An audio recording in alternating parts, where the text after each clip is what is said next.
All right, what is up, my brothers? So in this video, I want to talk about red flags in men. So I'm well known for the 20 red flag chapter in my book because it works. It helps guys spot women with some serious or potential serious problems that could unnecessarily complicate your life. You don't even need to buy the book, by the way. To get that chapter on the 20 red flags, all you have to do is go to the top pinned comment, opt in my email list, you'll get it for free. But I had this lady who wanted me to do a video or to talk about red flags in men that they should vet for. So this video is going to kind of deal with two parts. The first part is the red flags that you sort of want to look out for in men. Some of these are reasonably good. So she gave me a list that included disrespect, gaslighting, lax emotional regulation, substance abuse, constant jealousy, toxic, unhealthy control, manipulation, inability to apologize, refuse to take responsibility, inability to self-reflect. This is a long list. Men who always look to blame, lacks consistency, an unwillingness to compromise,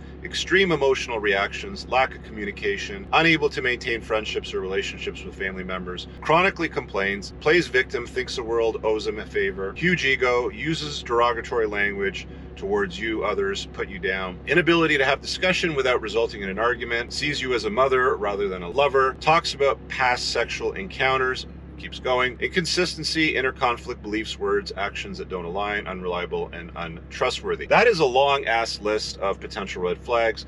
And what we're looking at here is what she's describing is if a guy doesn't do any of these things, it's basically a weak beta male. It's a guy that will say how high when she says jump. Interestingly, words like lazy, broke, poor, or incompetent didn't make the list.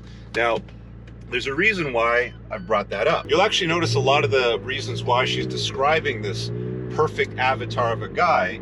You get things like kind, nice, humble, right? Like this is what women seem to talk about the most. They want a nice guy, which is fascinating because they always talk about wanting the nice guy and crying on the shoulder of the nice guy. But then they go and run off and bang Mr. Exciting. They like the guys with the tattoos that have just been out of jail. They ride motorcycles. They get in bar fights. You know, the point that I'm getting at here with this list is women don't even know what they want. Men and women are different. Men are success objects to women, and women are beauty objects to men. And that's not me saying that because I want to categorize men and women in that sense. That is just how evolutionary psychology has distilled down how the sexes sort of mate select, you know, between one another.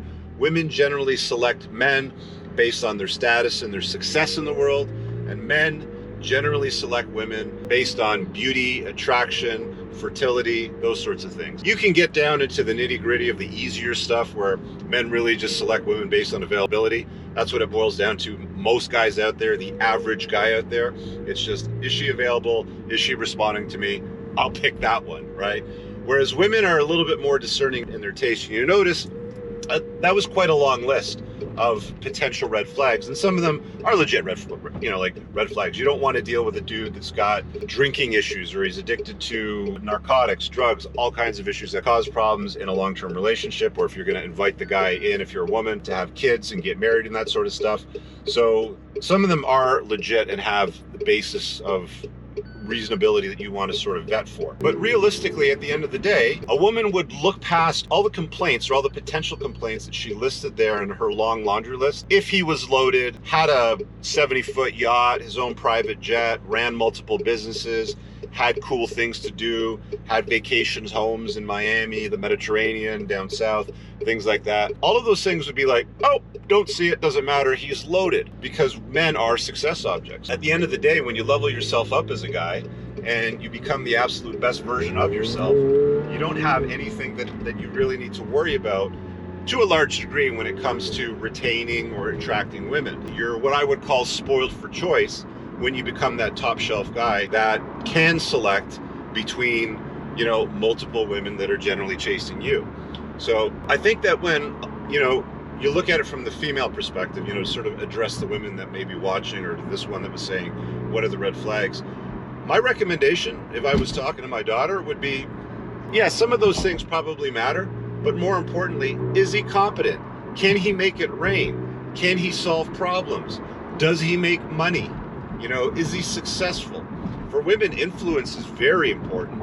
You won't hear women admit it that much, but I've seen firsthand women enter the frame willingly and lovingly and compliment a man's life if he's influential enough. He could be ugly, he could be short, but if he's rich and influential, he'll do very, very well with women. Women will break up with their boyfriends for a weekend to try to be in his frame and to see if they have a shot at attracting a guy like that. That's just how the world breaks down. So I thought that would be an interesting conversation because, like I said earlier, I think that if you ask a woman, you know, what she wants and she gives you her list, she doesn't really know what she wants because a lot of times they miss the key factors, which is he's got to be a winner. Men's struggles don't matter to women. You know, I've said this before. Women don't care about your struggles, men. They hang out at the finish line and they pick the winner. So you've got to understand, as a dude, you have the obligation to be competent, to make something out of yourself, to go forth and be a man or a cause of awesomeness, if you will. You do not have the luxury of just being average and sort of, you know, stuff like that. Women will talk about wanting the nice guy and the competent guy and the humble guy and the guy that doesn't have a drinking problem, but they will go and mate select the loaded guy that's worth 8 figures, even if he has a drinking problem.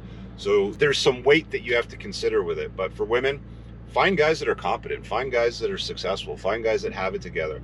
You know, I once had this conversation, I'll wrap it up on this note, where somebody said, well, how would you recommend a woman find a guy that is successful, that is competent, that, you know, she can have a family with, so she doesn't, you know, burn through her 20s and she does it young and she finds the right guy? And I think the answer to that is actually not that complex. It's very, very simple. Women need to preserve their value. There are things of beauty to men.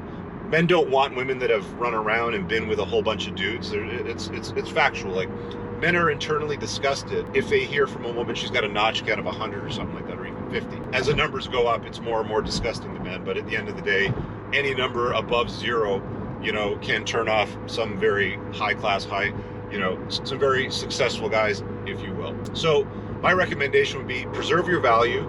Don't run around. You may or may not want to get a university degree, but go to where successful men are. Where would that be? I would say get into high-end sales. Sell high-end real estate, sell high-end yachts, sell high-end planes, get into high-ticket items, sell those in your 20s and get yourself around very successful guys. And then hopefully if you're beautiful enough and you're kind and you're sweet and you know how to be a compliment to men's life and you're agreeable and you're not one of these disagreeable boss ladies or boss bitches, you could probably find a pretty decent guy that would want to have, you know, a family with you if that's what your goal is. So that would be my advice. You guys let me know what you think in the comments below. Leave a like, pin below in the top comment, bunch of useful links to things that I'm affiliated with, including, like I said earlier, if you haven't got the 20 red flag chapter out of my book, if you don't want to get the book, cool, you can download it for free by opting into my email list. If you want to get the book, definitely get it. It's a gold mine of more than just that useful information and the red flags. We'll see you guys in the next video. Leave a comment below. Peace out. I don't ever slow up, no I don't take shit. I got no love for the fakeness. If you wanna play tough and wanna hate this, I'll always show up.